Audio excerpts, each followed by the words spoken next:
This conference will now be recorded.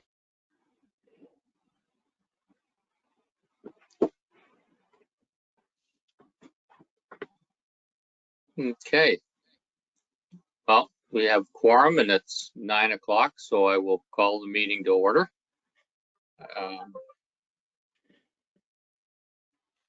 And already I need movers and seconders for confirmation of the agenda. Barb and Jason, any discussion? Anyone opposed? Okay, that is carried. Any declaration of pecuniary interest, you can declare now or at any time. And we all know to give Lindsay lots more paperwork, so we can do that. Mover and seconder for us to resolve into committee of the whole at 9:01. Brian and Michael. Okay, any discussion? Anyone opposed? And that is carried. Now pick the chair. Brian? I'll nominate Mayor Woodbury. I wonder if there'll be a seconder. That quick, Michael. Jason. Okay, any other nominees? Any discussion? Anyone opposed? Okay, that is carried. Now we move into the development charges background study presentation from Watson Group, and I'll need a mover and seconder to put that on the floor with the motion that's there. Jim and Brian. Okay. Dave, I guess I'll turn it over to you to introduce them, and we can move right into the delegation. Thank you, Mayor Woodbury. Staff have been working with Watson and Associates for a few months now, and we have with us today Sean Michael Stephen from Watson, and he's going to be presenting the initial findings of the study, and I believe you've had a chance to review it. It's in your package, but we'll be going through various aspects of how we arrived at this background study, which details into growth and all the projects that we're considering over the next 5-year development charge window, and also look at further out beyond that 5-year period as to what we need to have in the way of infrastructure to support development charge study. So I'll turn it over to Sean Michael.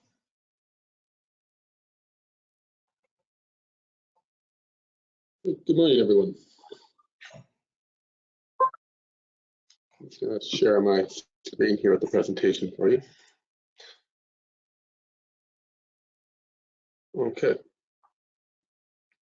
Great, looks like that's coming through on your end now. So the intent of the presentation this morning, as Mr. Milner mentioned, is to just go over the draft findings that have been prepared to date prior to the release of the development charge background study. The package provides a summary of the key points of the information within the draft findings, and then as well in technical appendix to the package includes the detailed study background information in terms of the information supporting the historical level of service and the anticipated capital needs over the forecast period. So just by way of a review and introduction in terms of what development charges are, they are imposed under the authority of the Development Charges Act, and they're a tool to allow municipalities to recover the growth-related capital costs only of new residential and non-residential development. These capital costs would be the broader growth-related costs within the municipality, in addition to those infrastructure requirements that would be constructed as part of a development agreement or plan of subdivision, such as internal roads and water mains, for example. And the intent for going through the study and draft bylaw process at this time is to allow the township to put a charge in place in advance of the current bylaw expiring to allow the township to continue to recover those growth-related costs in the future.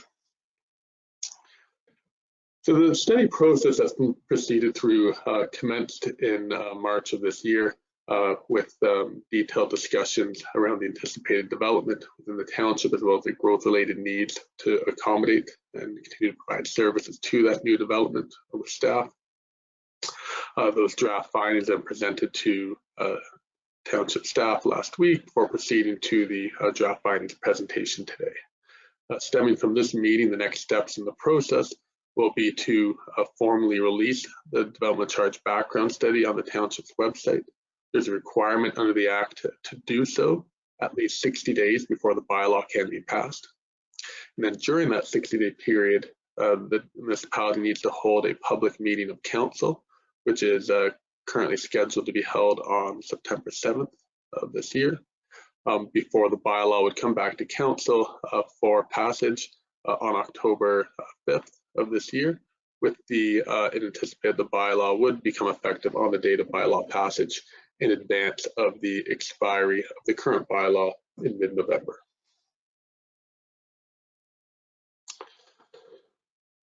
So before highlighting some of the key inputs into the calculation of the charge, I just wanted to go through a simplified illustration of the methodology that is required under the Act to help illustrate and inform what is required in calculated development charge. And so as development charges are a tool to recover the growth-related costs of new development, the first step is to identify the amount, type, and location of growth for which the increase in need for service will be assessed.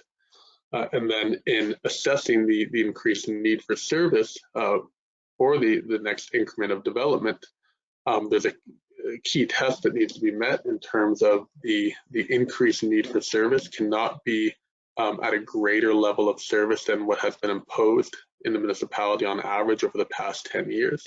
And that test being in place to make sure that municipalities are not increasing service levels in the backs of new development, but only requiring them to pay for a continuation of the existing levels of service that are required for new development.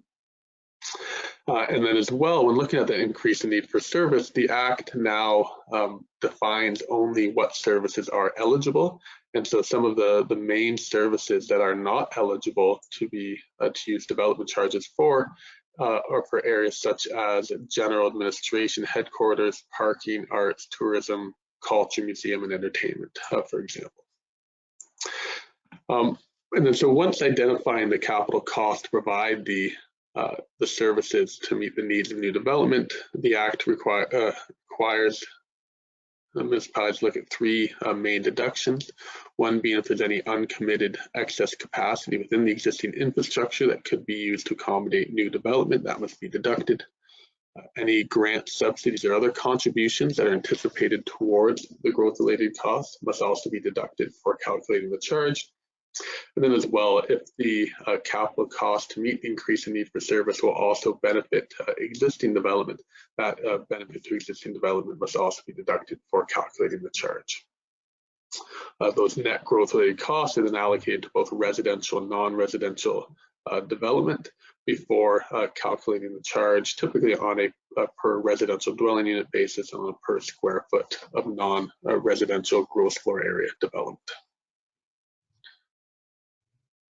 So looking at the growth forecast that's been prepared for this background study, first of all, so the growth forecast has been prepared based on the county's municipal comprehensive review to 2046 and those projections for the township. And in addition to those projections in 2046, they also account for the recently approved Minister Zoning Order lands that would provide for development beyond that 2046 horizon identified in the municipal comprehensive review.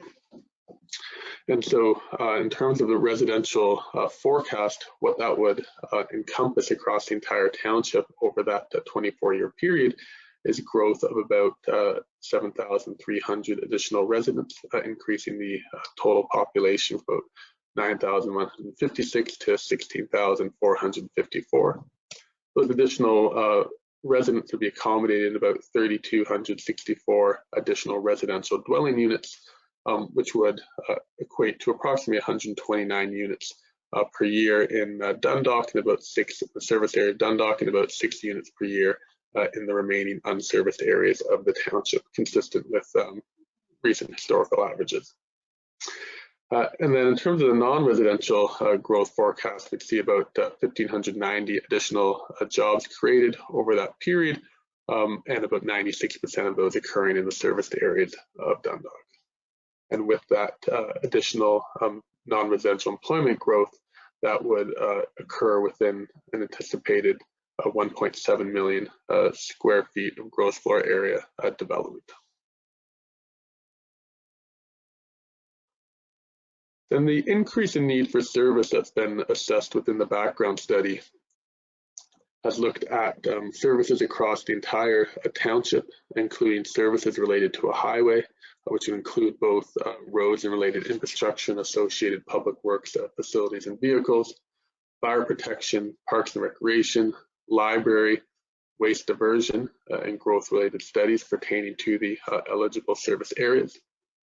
With waste diversion, the Act provides that any services related to the incineration of waste or landfill are ineligible, so other diversion-related services do continue to be eligible. And then the urban services within the service area of Dundalk that have been included are for water, wastewater, and stormwater services.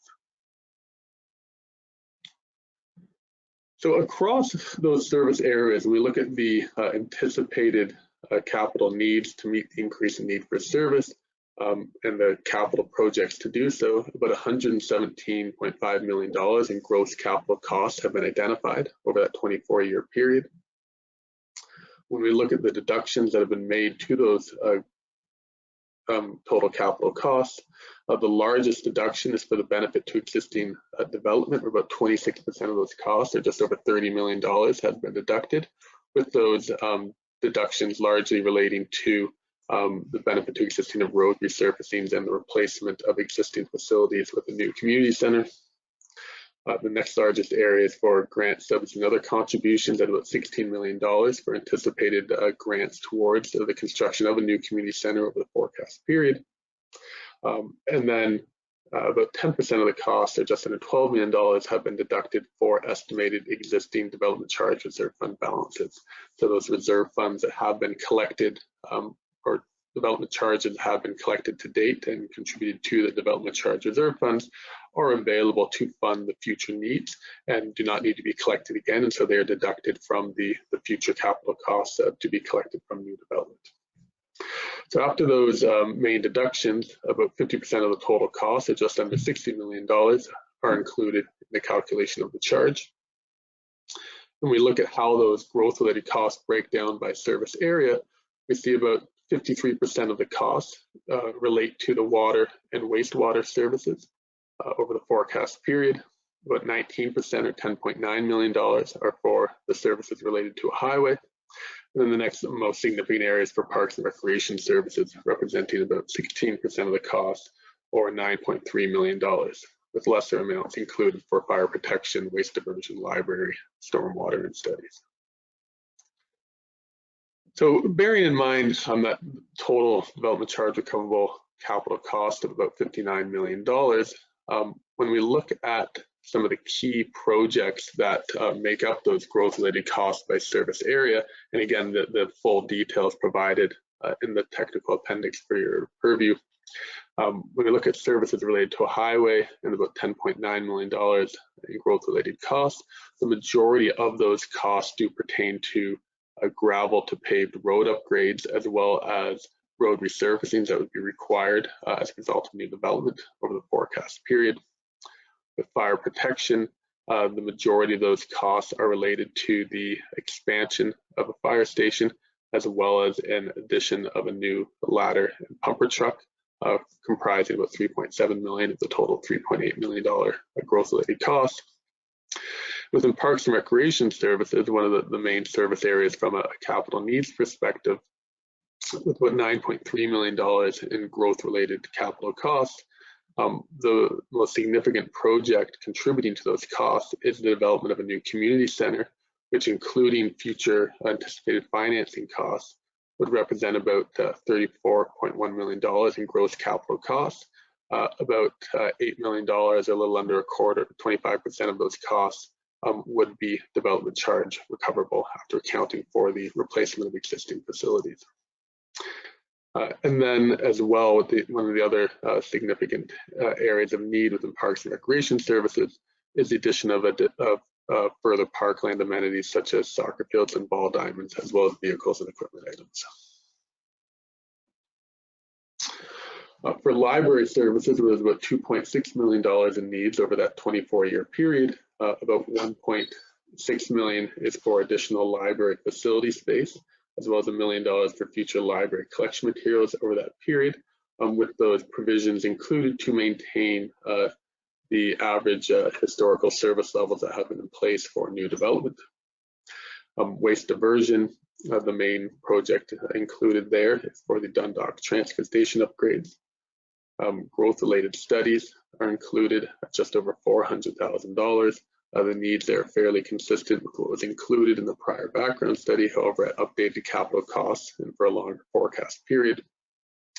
And then stormwater services, about $43,000 included, with a reduction in comparison to the prior background study, because through further investigation, the township has determined that the Main Street culvert crossing is no longer required, which was one of the needs in the prior development charge background study. And we're looking at water and wastewater services. So with wastewater, where there was $10.3 million in growth-related capital costs, the majority of those are for the treatment facility upgrades that would be anticipated, about $10.1 million, including anticipated financing costs. The Highway 10 Industrial Access Road pumping station, about $5 million, and then offsetting some of those costs is the fact that there is an existing $5.8 million reserve fund balance available to fund those future needs.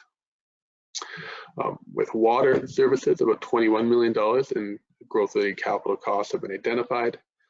Those are somewhat split between a cost for water supply, which total about $9.6 million, and water storage costs, such as the new water tower at about $8.8 million, both including anticipated financing costs that would be incurred.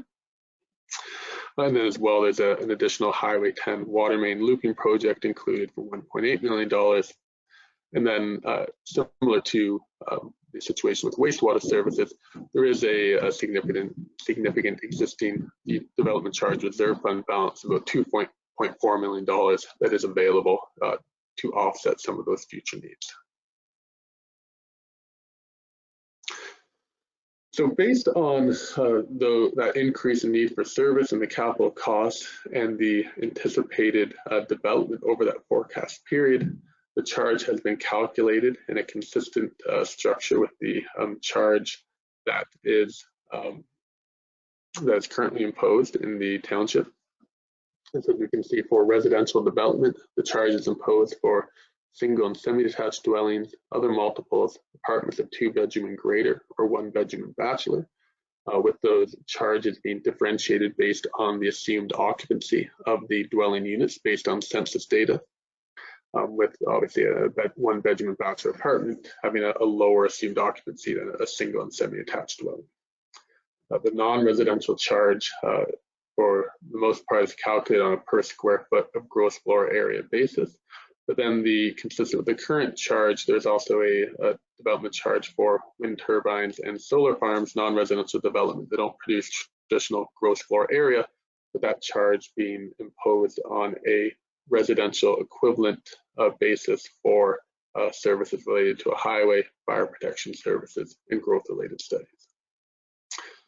And so for a single and semi-attached dwelling, the charges that would be imposed across the township, whether within an urban service area or outside, would be about $8,329, decreasing down to about $3,549 for a 1-bedroom and bachelor apartment.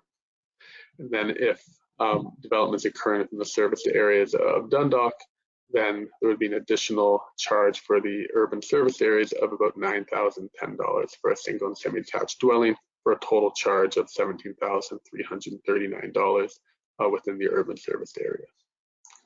For non-residential development on a gross floor area basis, the charge across the township would be $1.99 per square foot gross floor area. And then if the development is occurring within the urban service area, that charge would increase by $4.23 for the stormwater, wastewater, and water services component of the charge to $6.22 per square foot.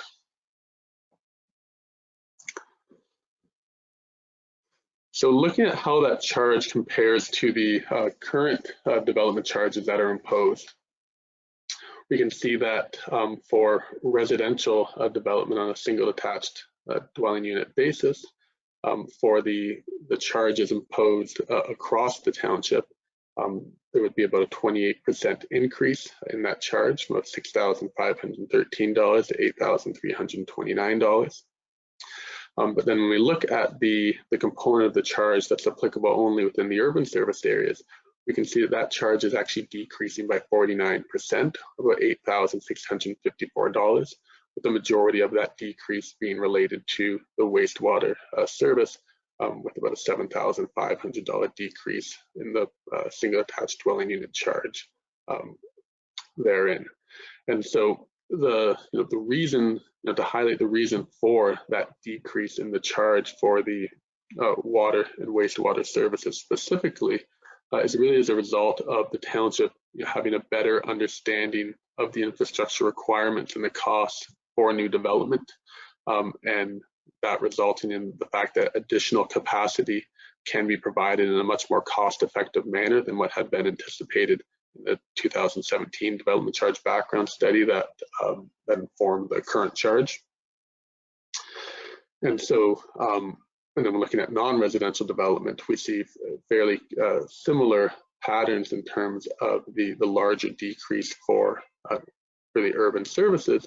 But what's notable here is that there, in contrast to the charge for residential development, where we saw an increase for the municipal-wide services of 28%, we actually see a decrease of 36% for the municipal-wide services for non-residential development, a decrease from $3.09 to $1.99.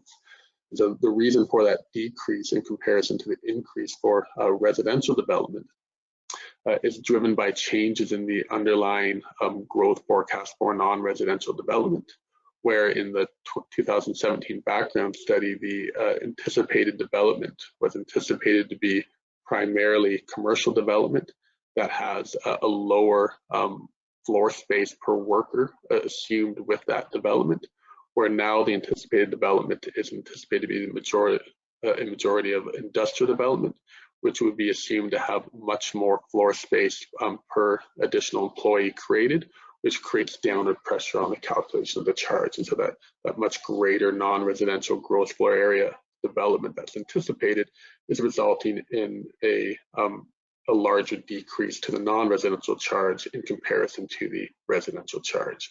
And so we can see in total across the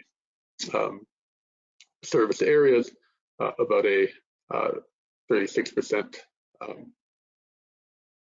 decrease in the municipal-wide area, and about a 59% decrease for the urban services, or a 54% decrease in total in the urban area, including both the municipal-wide and urban services.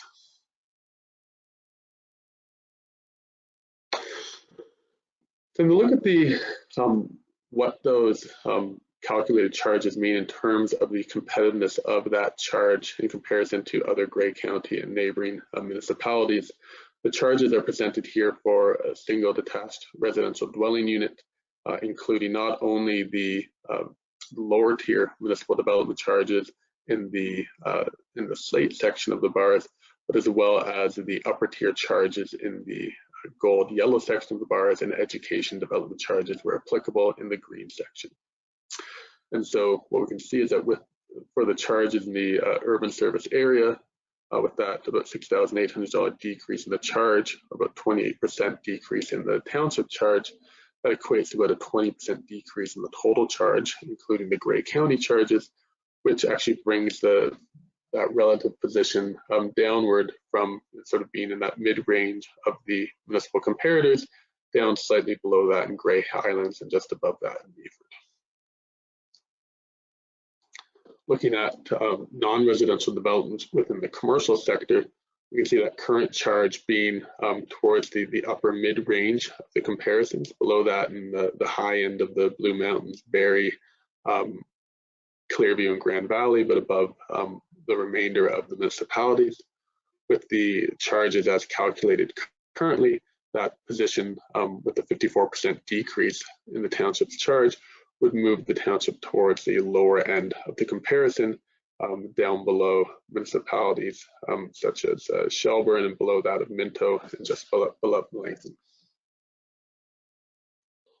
Then similar positioning for industrial charges as well, where the township would move from a similar current position towards the upper mid-range of the comparators down to just below Minto and above Melanchthon towards the lower mid-range of the comparators.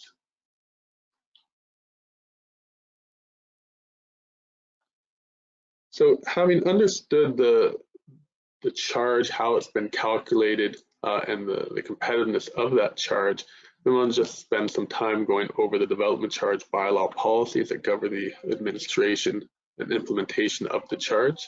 Some of these policies being legislated through the Development Charges Act, associated regulation, and others being at council's discretion through the bylaw.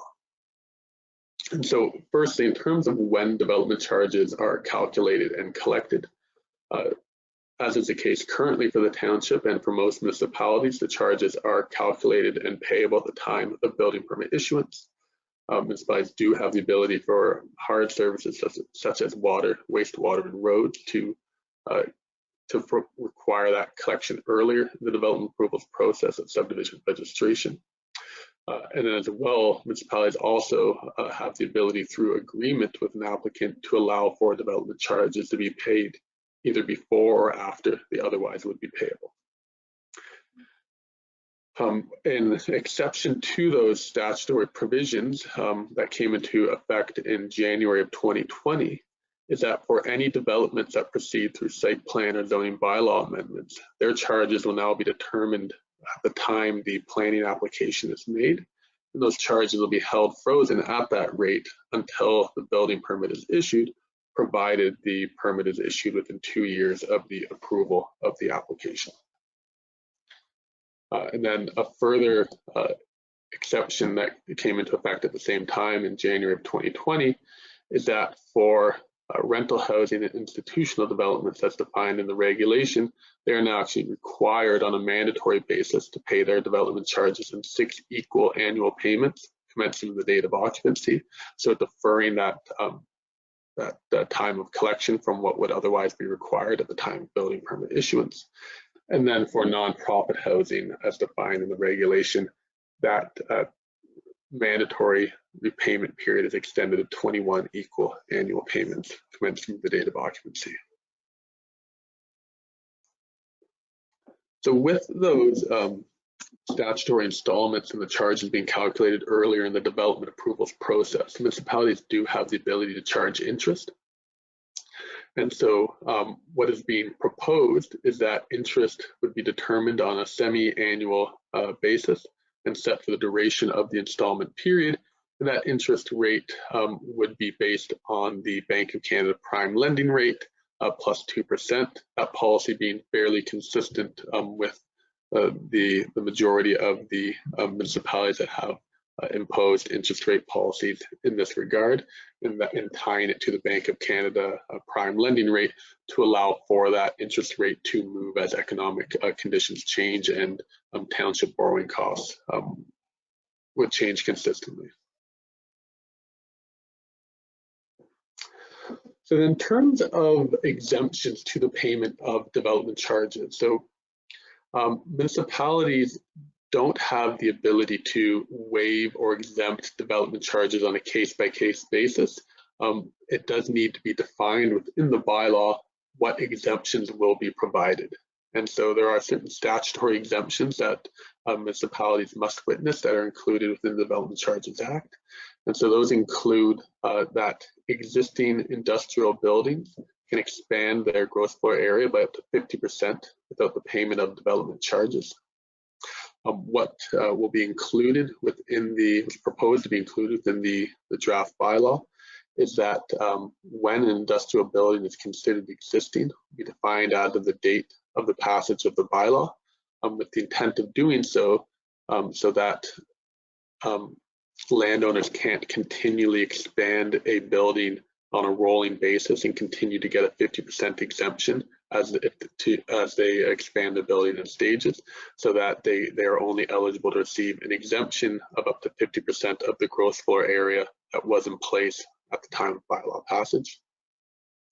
And then as well, for future development to be considered an expansion, it needs to be attached to the existing building with a direct means of ingress and egress, which would exclude a bridge, a canopy, or a tunnel or other below grade connection. So there are statutory exemptions for residential intensification, which include for any existing residential buildings, they can add up to 2 apartment units within or ancillary to the existing residential building for single detached homes, as long as the size of the existing home does not double. Then for other classes of residential development, they can add up to 1 additional apartment unit, either within or ancillary to the existing residential building. Further to that, for residential development, for purpose-built new residential housing, they can include a second dwelling unit, either within or ancillary to the new residential building, and that second dwelling unit would be exempt. And then you don't impose development charges on yourselves, other levels of government or school boards. And then lastly, an additional statutory development that came into place in December of 2020 is that the development of lands intended for use by a university that receives operating funds from the government is also exempt.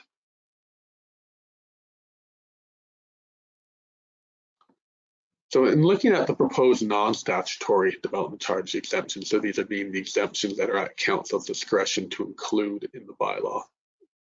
The first exemptions, which are consistent with the current exemptions in the bylaw, are that any non-residential farm buildings that are being used for a bona fide farm use with a valid farm business registration number would be exempt. Places of worship, cemeteries, or burial grounds are exempt. Hospitals, and the first 2,500 square feet of non-residential gross floor area for a new building within the urban area would also be exempt.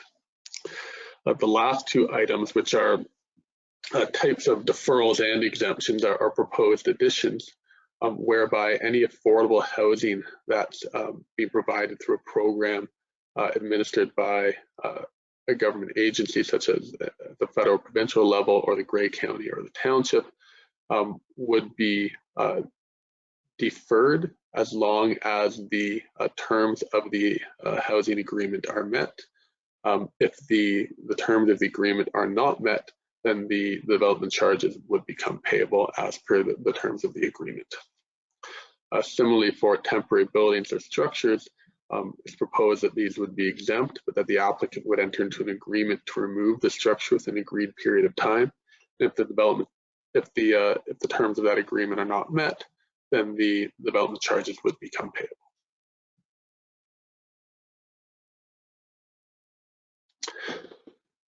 One of the last couple of policies to highlight is redevelopment credit. So these are currently within your development charge bylaw and generally recognized across the province in municipal development charge bylaws.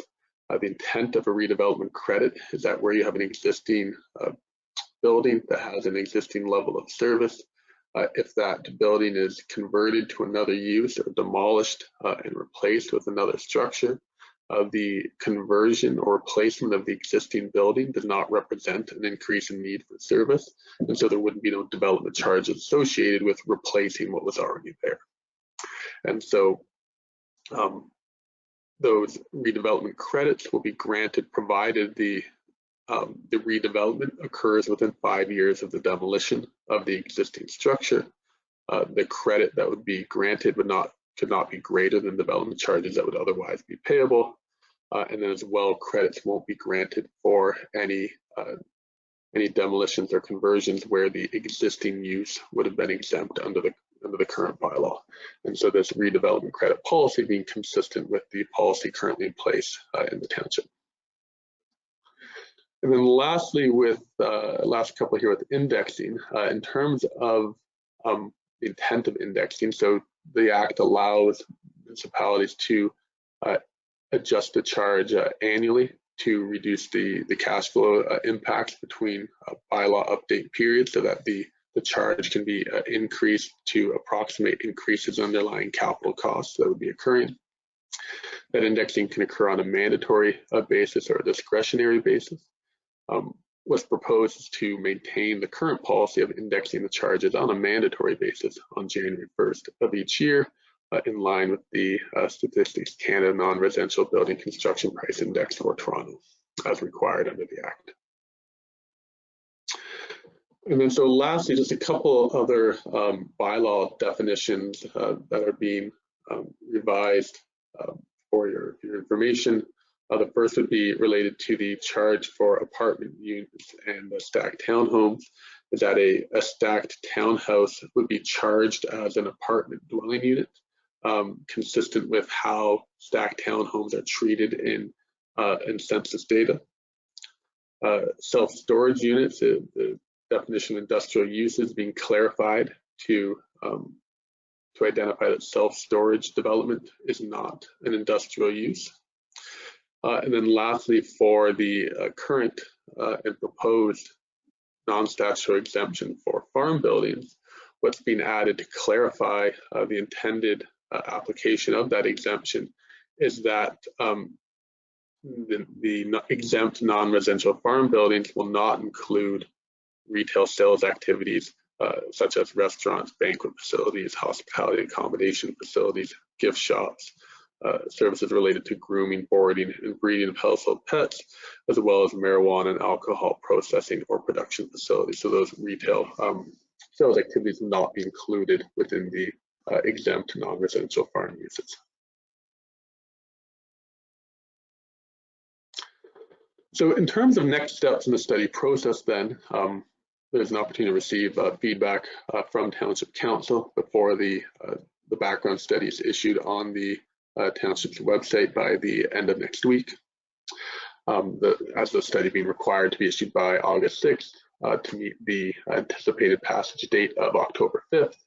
There'll then be a public meeting of Council on September 7th, where Council can hear further information on the development charge background study, as well as giving the public an opportunity to provide their input before Council would look to adopt the development charge background study and DC bylaw on October 5th, with the bylaw becoming effective on the date of passage.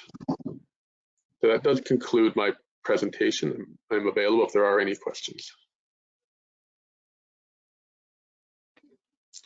Excuse me. Okay, thank you very much. Lots of good information there. Questions? Brian. Thank you, John, and thank you, Sean Michael, for the presentation. I have two questions. The first is regarding fire protection, and more specifically, the ladder truck and the presumably expansion of the firehouse for that ladder truck. Would it be reasonable to understand or to expect that the need for the ladder truck is only in the urban area because of the height of buildings being built in the urban area? Therefore, should the anticipated expense for that ladder truck and expanded firehouse not be area rated?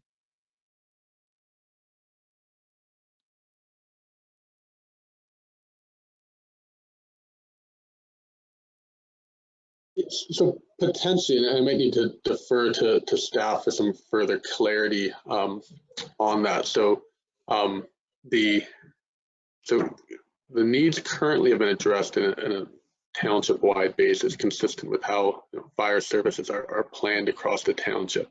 And so looking at the fire facility specifically, it's required to accommodate not just the additional ladder truck, but additional pumper truck as well. And I would look to staff to confirm whether that ladder truck also has other pumping or tanking capabilities that would be of a township-wide benefit as well.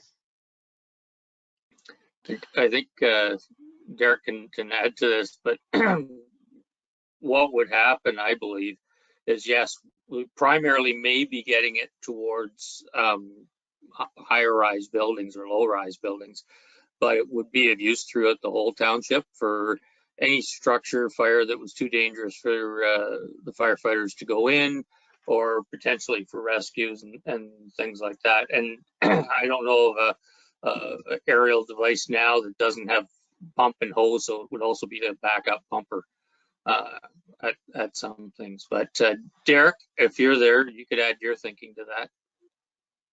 I think you covered that perfectly, Mr. Mayor. Wow, that's one in a row for me today. Okay, that's I'll chew on that one for a bit. If I could, Mr. Mayor, I have a second question.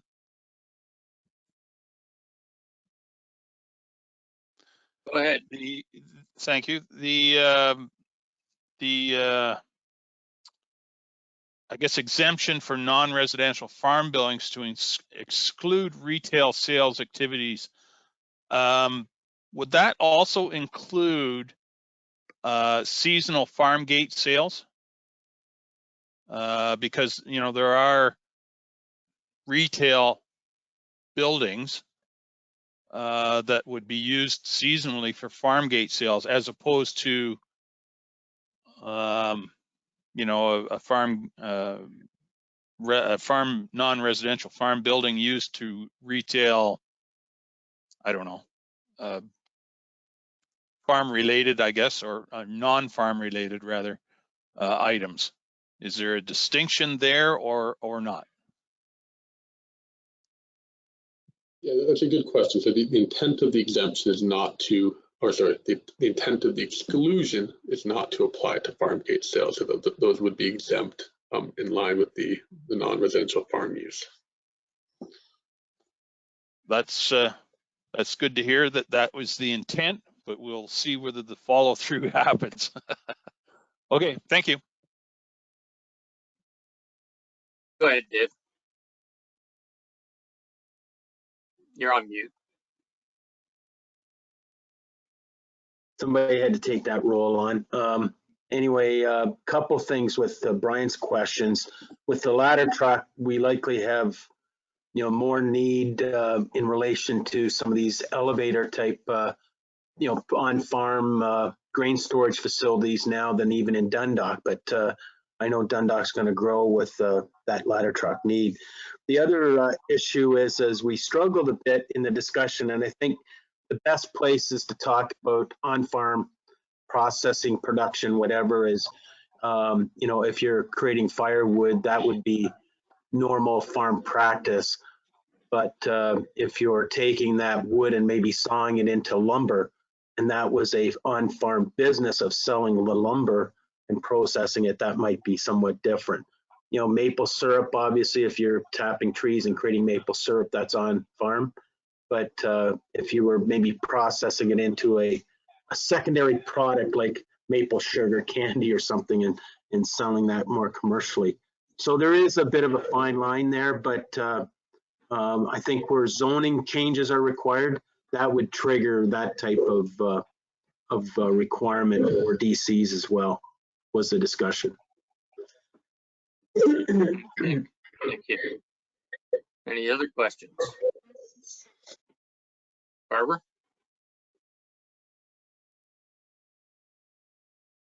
Good morning. Good morning, council, staff, and hello, Sean Michael Stephen. Do you go by Sean Michael or Sean? What do you prefer? I go by Sean Michael, but whatever is easiest for you is fine with me. No, that Sean Michael is just easy enough. I would like to just elaborate or ask a secondary question to Brian Milne's question and Dave's comment about maple syrup reprocessing. You know, what's the difference between selling maple syrup in a bottle to maple syrup candy if it is sold in a retail aspect? And that would include maple syrup supplies like tubes and connections and things. So recently we've had a couple of on-farm diversified use expanding to include or potentially include retail sales. What you're saying is that those would be subject to development charges, that portion of the building that is assigned to retail sales versus a separate retail sales structure. If it was included in the farm building, not separate from, I'm not sure if I'm explaining, I know I'm not explaining my question well, but I'm hoping that you can get the gist of where I'm going with this.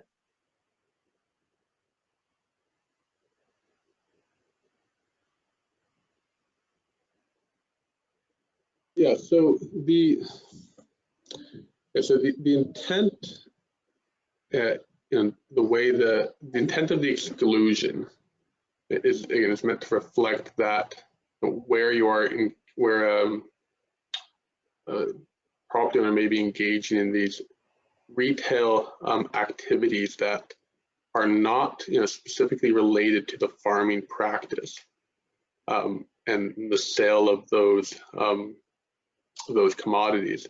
That would be, sort of an ancillary retail operation that would be, that the exemption would not apply to. So this may be an area we want to have, before the policy is finalized, some further discussion with staff on some of these possible other areas where it's selling farm goods, but as well as bringing in other retail items where that would apply. And so, as Mr. Milner mentioned, the zoning could provide guidance as well if there's a zoning change required. So I think, at this point, we can take those comments on board and have a discussion around whether, what the intent is of treating those sort of hybrid uses that, might be sort of in that gray area, and how the bylaw definitions could be refined to make sure that it's clear how those should be treated. Thank you. I think to Brian's point also is that, it's great to have the intent is, but I think a clear definition so that going down the road, any of us who aren't at the table when it comes for, there's a clear definition, and a guideline. The other thing that I did have a couple of questions, Mayor Woodbury. I'll ask two, if I may. Library services. I understand that the DCs are generally for the library that we currently have, the physical library that we have and the physical collection that we have in Dundalk. But we also provide, we also pay for residents to use a neighboring library. We have a contract or an agreement with Wellington North whereby we pay for the number of families that use it. Is that included in development charges? Or is that a taxable, an expense to the entire municipality? It's not currently included in development charges, and the reason being is that it's the way that agreement is structured, to my understanding, it's a fee for service, and it does not identify a capital component, because development charges can only be included for capital costs. That agreement does not identify a capital component to that service. Thank you. And one more question for now. The Dundalk specific water, wastewater, you mentioned the Highway 10 water main looping, excuse me, that's area specific. I'm guessing the Eco Park Highway 10 bypass road is not area specific because it benefits employment, and which would therefore benefit the entire township. Maybe Dave might be able to answer that as well. If you can't, Sean Michael, I'm just wondering if there is any DCs that we can capture for that Highway 10 bypass, and whether it's area specific. Yeah, so the road itself is not included in the development charges background study for recovery because that road is akin to a local service requirement that if these were privately owned lands would be a direct developer responsibility. And so the cost of that road construction in theory should be recouped from land sales.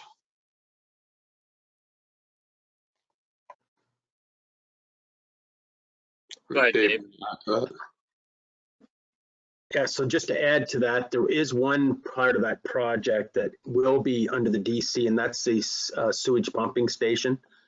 It is looked at to service that development plus others in the future, including Melancthon annexation lands of the future.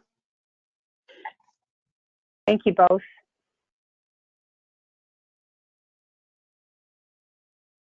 Are there any other? You've got a few more, Barbara.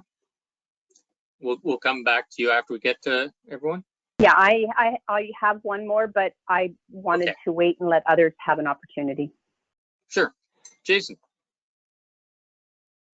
Yeah, I guess mine's pretty broad. I don't know if it's to Sean Michael or Dave. It's just kind of tying all these development charges into the way the economy's looking right now with, inflation and maybe interest rates going up. Is just are we kind of taking that into consideration? I understand it's hard to do and growth's coming. I'm just kind of wondering if that's something that kind of ties into our decisions, or maybe a pretty broad question. It was just kind of maybe more of a comment, but.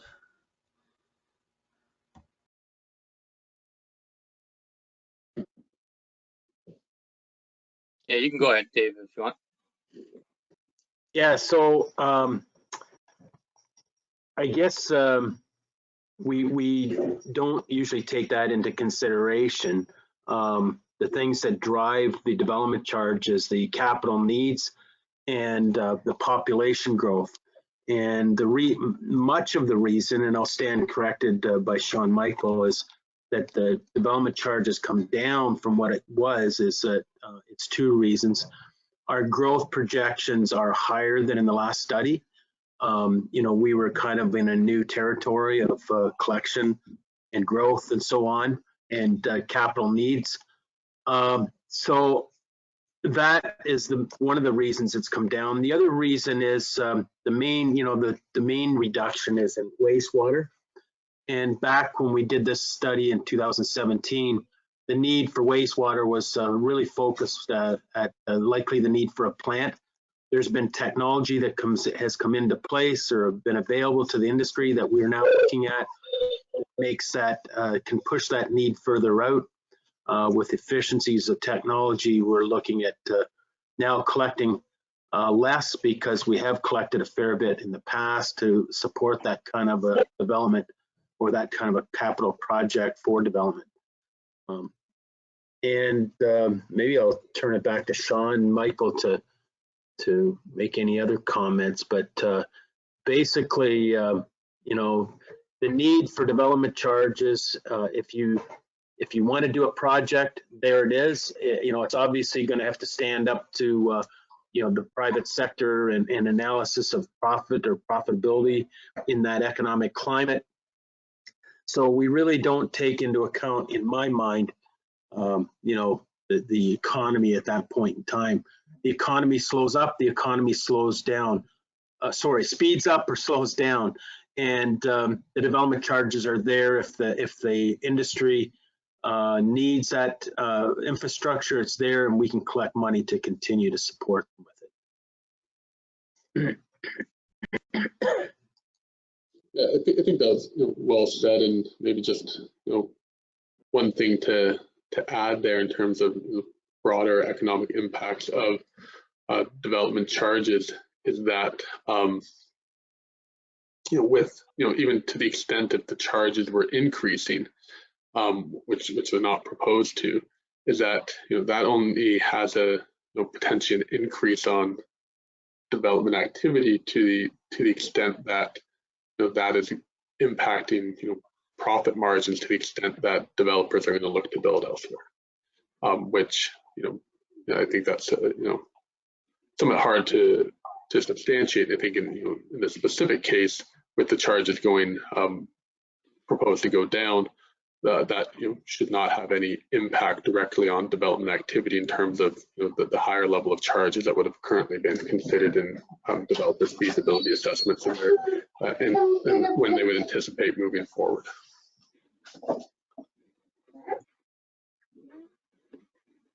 Okay, thank you.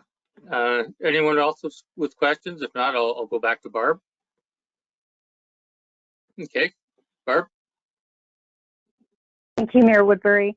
The secondary units, when I was at a session in Toronto, it was a Committee of Adjustment conference, they were talking about, and of course it's not Southgate, but secondary units within a primary residence. In this case, where we are allowing up to 2 secondary dwellings within a residential structure, or is that in addition to the residential structure?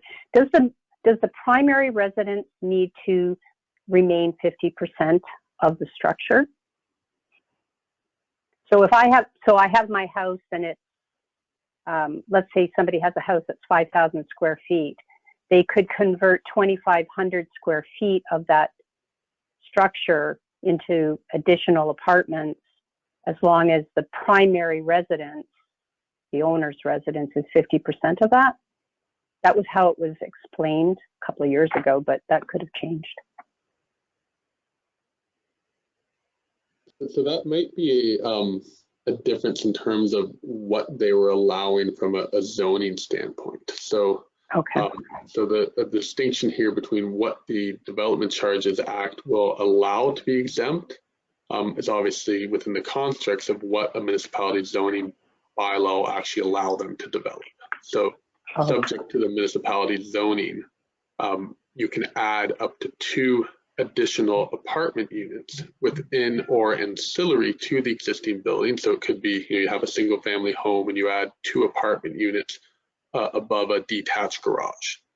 As long as those 2 apartment units together are not greater than the size of the existing home, they would be exempt. If they are greater, then the development charges would be applicable. So that's the restriction there, is that the size of the additional dwelling units cannot be greater than or cannot double the size of the existing home. So follow up on that, when you are increasing the number of people who are potentially living on that particular property, you have more people using the roads, you have more people using the more potential for fire safety, you have more potential for library use, but they're not being captured to help accommodate that growth in those areas if they're exempt from development charges. I'm not opposed to it. I'm just trying to seek clarity. That's correct. So yes, first of all, the anticipated development of those units are captured in the denominator of the charge, the anticipated dwelling units that would move forward. It's just that you don't actually collect development charges when they proceed. And so so there's a shortfall there between what is required to fund the cost of new development and what you'd actually be collecting. As is the case, anytime you exempt any type of development, you then have development charge revenue foregone as a result of your either statutory or non-statutory exemption policies. And so what that means is that there is a municipal tax implication of that, or rate implication, because the Act is fairly clear that you can't charge a lower charge to one type of development by making up that difference with a higher charge on another type. And so if you exempt certain types of development as required by the Act or through your bylaw on a discretionary basis, and therefore have you're foregoing certain development charge revenues, you can't take that revenue foregone and collect it from future development through your development charge background study and bylaw. So that foregone revenue should be funded from non-development charge sources such as rates or taxes and contributed to the development charge reserve fund to make it whole, so that those funds are there to fund the increase in need for service. So just my interpretation of that then is that development in this case does not pay for development, and a homeowner benefits from having income from 2 secondary units, and the taxpayer is paying for the additional or the shortfall of those units in the use of services. Yes. It's okay. Thank you. Okay. Any further, Jason? Yeah, well, Barb had one of my questions there, but I guess we're talking about some of the development charges going down. I guess I don't understand that, why they would go down if the potential growth is there. I understand. I don't mean to, I don't know all the ins and outs, but why they would go down when everything else, as alluded to Barb's question, it'll be put on the taxpayer when taxes go up, wages go up, and everything. Why would any of the development charges go down if we have all this growth that wants to come and to collect some of these development charges? I guess is a question. Maybe it's not sure who it's to. Sure. So the development charge calculation, sort of in isolation from any of the the subsequent governing policies, is looking at what the increase in need for services, what the cost to provide that increase in need for services, and what anticipated development that need for service will accommodate. And so with regard to the any calculation of the charge, and specifically here with that cost going down, this is related primarily to water and wastewater services, but for the most part wastewater services. And so we just look at that area in isolation. In the 2017 background study that informed your current bylaw, the cost to create the additional wastewater treatment capacity was much greater on a per dwelling unit basis, for example, than what is anticipated now. So the actual method to meet that demand for wastewater services is going to be able to be provided on a much more cost-efficient basis, and that's why the charge is lower. So it's still recognizing there is an increased need for service, there is greater development. It's just the cost to meet that demand are lower than they previously were.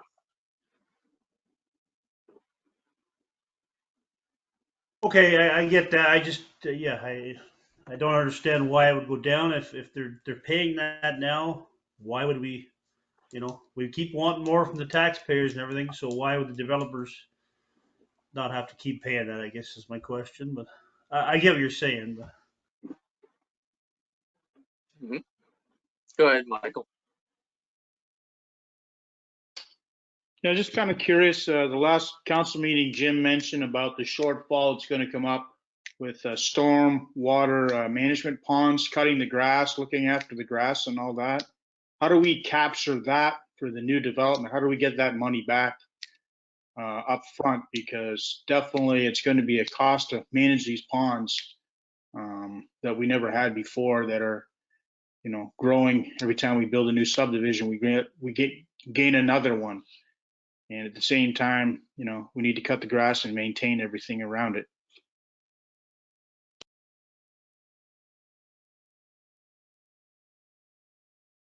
So thanks for the question. So those costs would be an operating cost. So they fall outside of the scope of what development charges can be used to recover. And so any future operating costs as a result of new development or additional infrastructure that's constructed to provide services for new development are a future operating cost that the township would need to fund through their tax and rate base.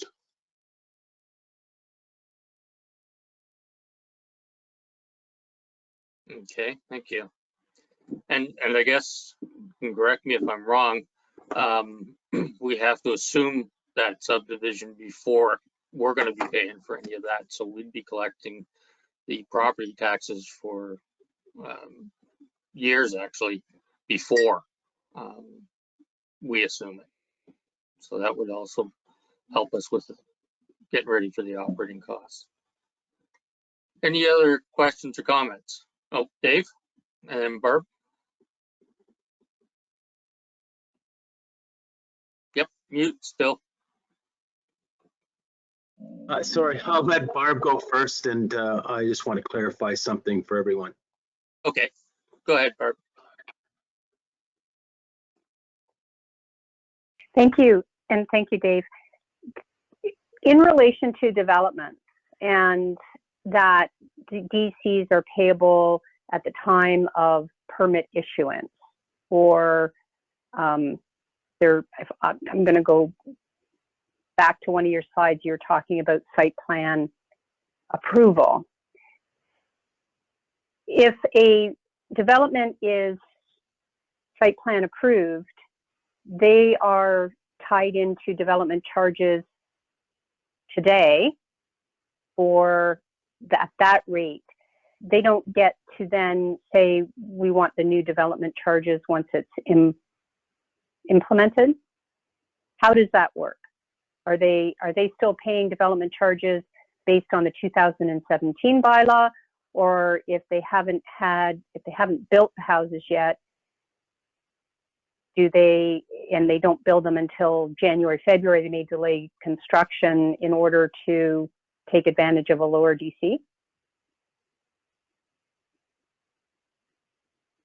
A great question. So, yeah, you're correct. So the way that policy is written in the Act and the regulation is that it's a mandatory requirement that their charges are calculated on the day the application is made. And then they have 2 years from when that application is approved to have a building permit issued. And if the building permit is issued within those 2 years, they pay the development charges at the rate at the time of the application was made. So, so in this example, if someone came through and had a site plan application made, this year, prior to the bylaw being passed, that rate would be calculated, or the charge would be calculated at the current rate. If they come forward for building permit issuance within 2 years of that approval, they're going to pay that higher rate. For them to pay a lower rate, they would have to wait until after 2 years from approval of the application, when it would then default to building permit issuance. Or the other situation would be for development, if they make a subsequent site plan or zoning bylaw amendment application, the charge is calculated on the latter application. So they need to go through another site plan process. They could do that, and the charge would then be calculated on the lower rate at the time the new application was made. So they could delay with the intent to get lower DCs. It could. Thank you. Jason?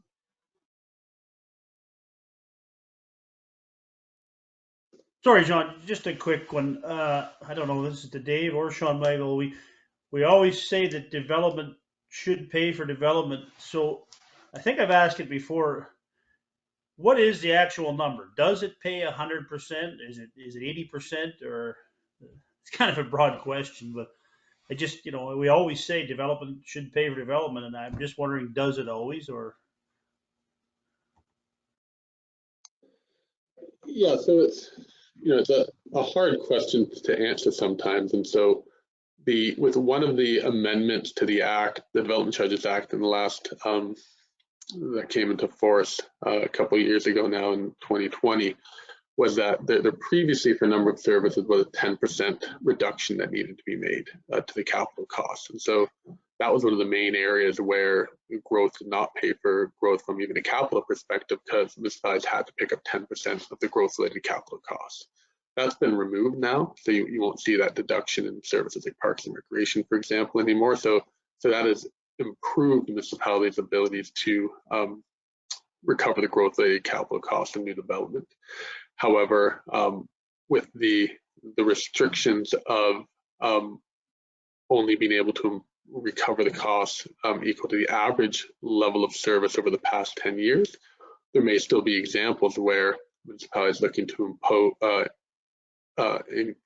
provide services at a desired level of service for new development that may be higher than that average over the past 10 years, and therefore the entirety of those costs can't be recovered from new development. So some of that gets picked up by existing, and then there's obviously any operating impacts that are in excess of what current tax rates would be able to provide for, would have an upward impact on the cost of new development. So I don't know what the number would be now. Previously, before some of the changes to the Act, depending on the municipality and the scope of the services, there were estimates around 80% of those capital costs on average would be picked up from development charges. But then the operating costs are really independent to the municipality and the types of residential, non-residential development they're anticipating. So it's a short answer. It's better than it was, but wouldn't necessarily recover all of the costs. Thank you. Any other questions or comments? Okay, Dave? Yeah, just Sean Michael, I just want to go back to page 31. Self-storage development to be excluded from the definition of industrial uses. I just want to clarify that a little bit more. We had a discussion and my mind just slips me why, other than, is that to remove the exemption of the first 2,500 square feet? To clarify, first of all, it was in response to, or to be consistent with how self-storage employment is treated in the growth forecast, and that type of development is treated as a commercial development.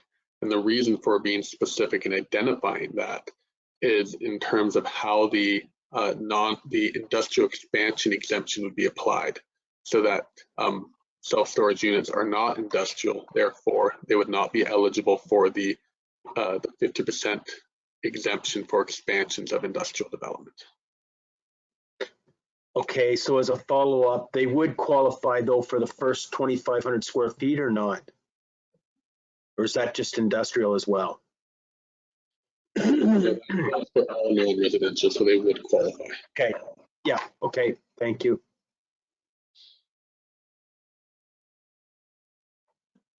Okay, any other questions or comments? Barbara? Sorry, one question leads to another.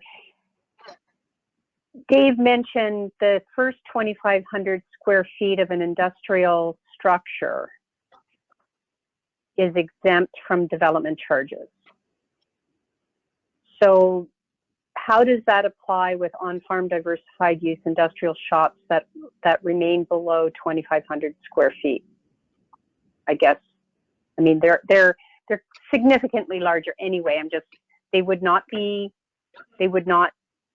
exempt from DCs completely if they remained below the 2,500 initial square feet. That exemption, it's for, just to clarify, it's for all non-residential development, not just industrial, but it's limited only to the urban area. So presumably these diversified farm uses would not be in the urban area. Okay. And when Councillor Rice was talking about inflation and construction prices are up, inflation, wage increases. The cost of capital acquisition are consistently coming in over budget, and we're going to reduce DCs that then, depending on how that all adjusts over the next, 5 years, are we putting ourselves at risk by not having enough development charges collected for those capital investments that have been outlined in the bylaw? That's just a reality of how the Development Charges Act is set up and your ability to include those costs now. So the charges are always denominated in current valuations, and then you have the ability to index the charge in accordance with the Act so that charge increases on an annual basis in theory in line with increases in the capital costs of those projects, right? So you don't just have a stagnant charge as capital costs are increasing with inflation and otherwise. The one sort of implication of that is that you're restricted in terms of what index you can use, and that historically that index in many cases has always been lower than actual capital cost increases that municipalities have incurred. And so that's one of the reasons why development charges, for the most part, typically increase between bylaw periods, because the increase in the charge through indexing has been outpaced by increases in capital costs. And so, that's just kind of the reality of how development charges are imposed, and part of the reason why they're updated at least every 5 years, so that there is that self-correcting mechanism to look at how have our collections kept pace with actual expenditures, and where expenditures have been greater than what was anticipated, that increasing cost can be included in future development charge bylaws. Thank you. Okay, Dave, you wanted to add to that? You're 3 for 3 today with that mute button. Okay, sorry. Just to add to what Sean Michael has said, one of the last things we did was we put a lens on are these capital projects, in step with today 2022 capital costs. So we did have Triton look at some of the wastewater projects, or the projects, and much of the the ladder truck and so on, those kind of things have been provided with current information from suppliers. So and we believe that hopefully the construction index that goes on annually, which would again start indexing it in 2023, 2024 and so on, will hopefully keep step. But that's, again, as Sean Michael said, that's why we review every 5 years. I guess the other part to that is we've believed right along the growth numbers that the counties used are low. So any additional growth over those calculations would also help us. Is that correct? Yeah, that's correct. And we believe that I think it's like 135 or something like that per year is what our growth projections are for residential. And we think it's going to be closer to 200, but I think 135 is a good number when you consider where the economy is right now. The other analysis that we did was, I think Sean Michael has in here 1.7 million square feet of gross floor area in growth. That seems like a big number, but it is actually 7,100 and 475 square feet per year. And we have one person looking at 60,000 square feet a year, likely for the next 5 or 6 or 7 years. So anyway, that's we think those numbers are pretty good. Brian? Thank you, John. And that's kind of where I wanted to go. I wanted to go back to the growth forecast and ask the question related to the non-residential employment figures. if the chart, if I understand this chart correctly, you're showing township-wide 1,590 new employment units, and yet in the urban area, 1,532. So that only leaves 58 employment units in the rural area over a 24-year span. Is that, am I interpreting that correctly? Yes, you are.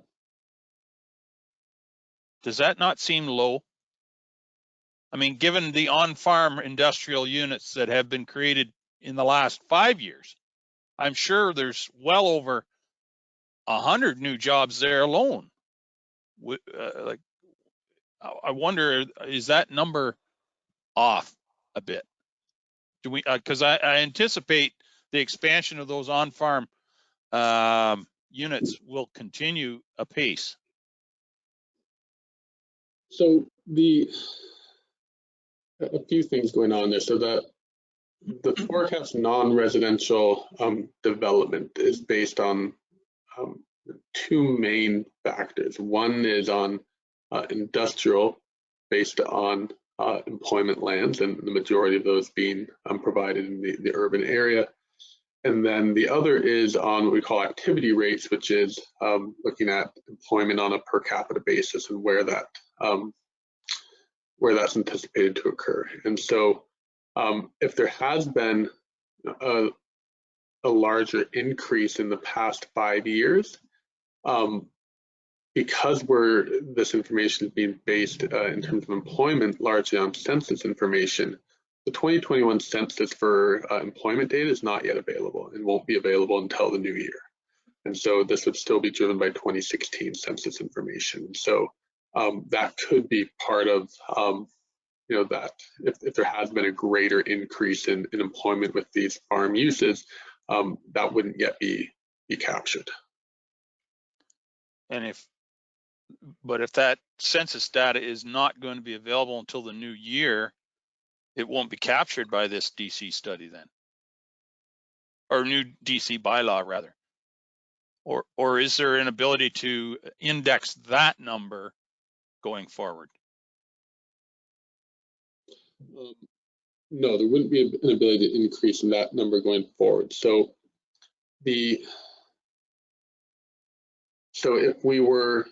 if it was believed there was going to be a greater amount of total employment, and with that occurring outside of the urban service area, the impact of that would be that there would be somewhat of a shift in the allocation of costs from residential to non-residential development. However, the magnitude of that we'd have to look at. So, so to put that in context, what does that mean for your options moving forward? If that information, when that information becomes available, if it's thought that there's an impact there that we should be the township should be addressing in the development charge background study and the bylaw, the study can be amended at any time, and that could be reflected in an amendment to the study to update the growth forecast, and then impose an amending bylaw with the impacts of that. Okay, thank you. Okay, I'm not seeing any further questions at this time. I'm sure right after the meeting, a whole bunch will come to mind for people, but that's the way things work anyways. So thank you, Sean Michael. Appreciate that. And I guess we can look at the motion again and see if there's any further discussion. And if there is not, is anyone opposed to the motion? And that is carried. So next we'll move on to Liam's report, that we received the study and recommend the staff report for information as well, and release the study. I'll need a mover and seconder for that. Barbara? And Michael? And Liam, would you like to add anything to that? Oh, I think the report's self-explanatory. You know what? I always like it when that's said. About any report, usually. Barbara? Just from our discussion with Sean Michael and the desire to clarify or clearly define retail sales, what's included, what's not included, will that happen before it's released to the public, or will that happen when it comes back and we incorporate any public comments?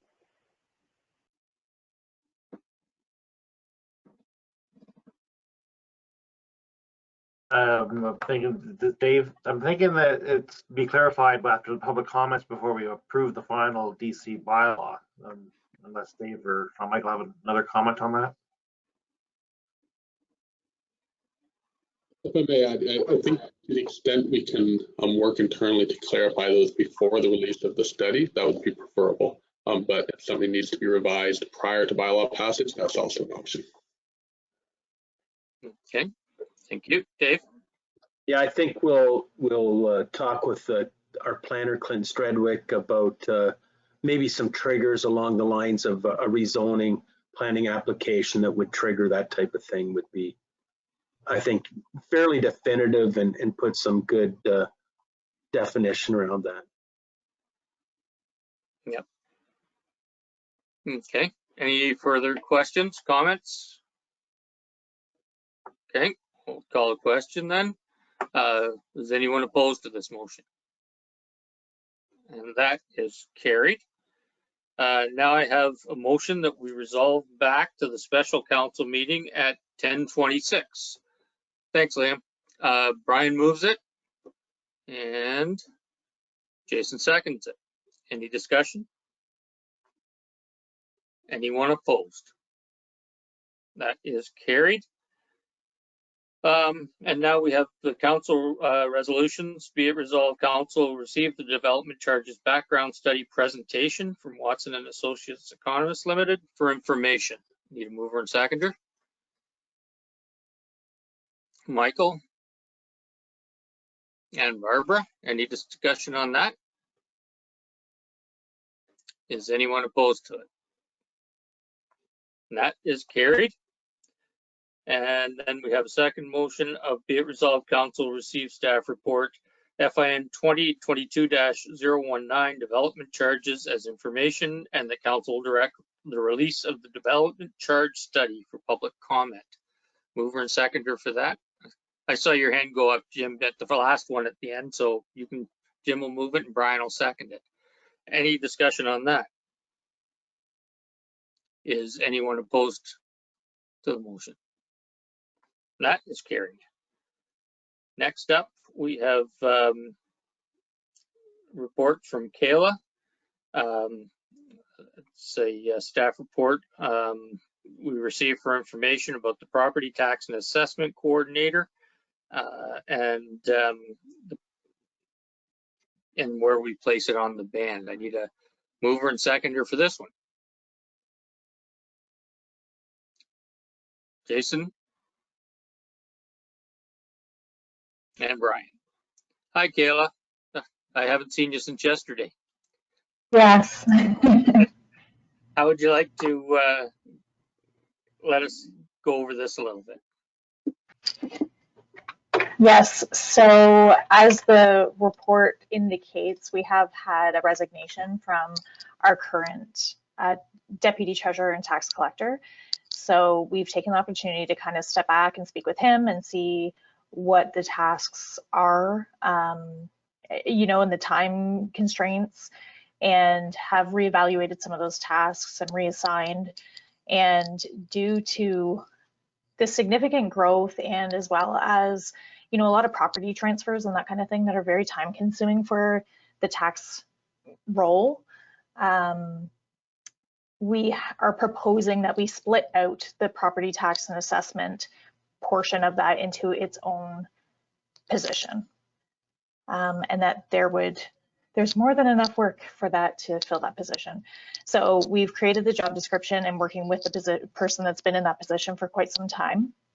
And then as far as the deputy treasurer role, we've split out those tasks to other staff that kind of fit within their position currently. And the treasurer also has had to take on some of that. And then we would be reassessing that as we go to see how it goes. I guess I'll take questions. Okay, look, there's a couple right now. Brian, then Bart. Thanks, John. Thank you, Kayla.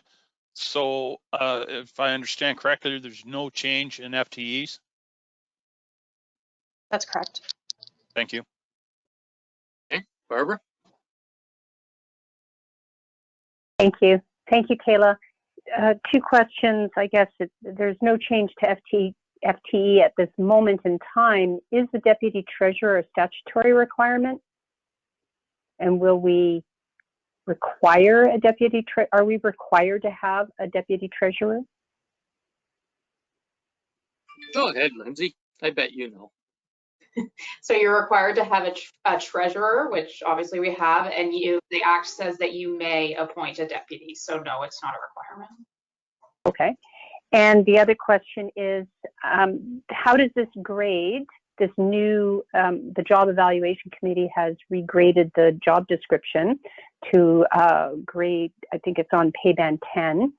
How does that compare with what it was existing?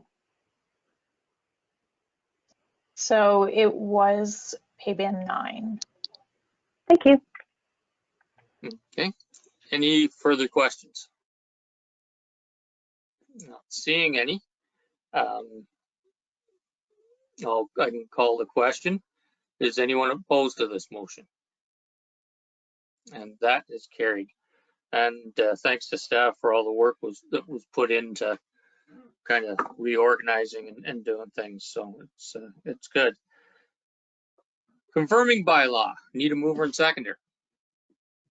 Barbara and Michael. Any discussion? Lindsay, I remembered it's your turn this time. Thank you, Mayor Woodbury. Recorded vote called for the confirming bylaw. Councillor Shipston is absent. Mayor Woodbury? Yes. Councillor Rice? Yes. Councillor Dobreen? In favor. Deputy Mayor Milne? Yay. Councillor Crew? Yes. Councillor Shearson? Yes. By a vote of 6-0, that's carried. Thank you. And just like to thank staff, and I don't know if Sean Michael's still here, it doesn't look like it, but the study, so much information in there, and going forward it's also going to be valuable. So just like to thank everybody for that. And Brian moves that we adjourn at 10:33. So thanks everybody, and we shall see you next one. Have a good day, all. Cheers.